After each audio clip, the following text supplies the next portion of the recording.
Axı sən də mənimki deyilsən. Geç-tez səni də itirəcəyəm. Bilirəm. Mən səni heç sevməmişəm ki. Sadəcə bir dəfəliyə geyləmişəm qəlbimə, bəsləmişəm gizlicə bildirməmişəm heç kimə. Sən elə zənn eyləmisən ki gecələr yatmışam, mənsə yumub gözlərimi zülməti aldatmışam.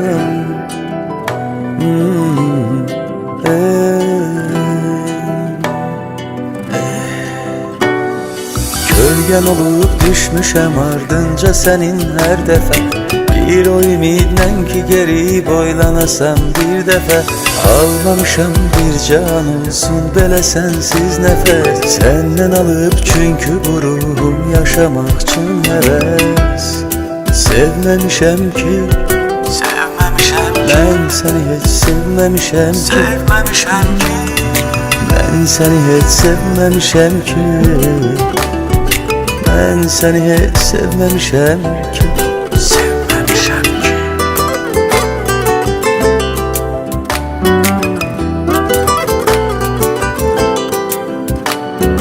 Cəmləmişəm diqqətimi hər telefon zənginə. Bəlkə gəlib insafa zəng eyləyəcəksən yenə. Gözlərimi hər baxışından ki yayındırmışam, boynumu arxanca baxarkən ama sındırmışam.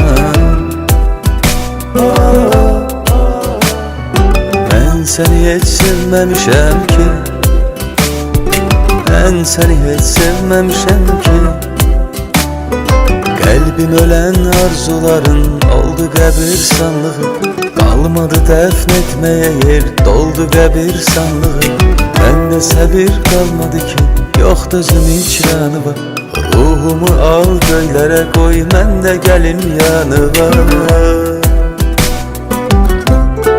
Sevməmişəm ki, mən səni heç sevməmişəm ki,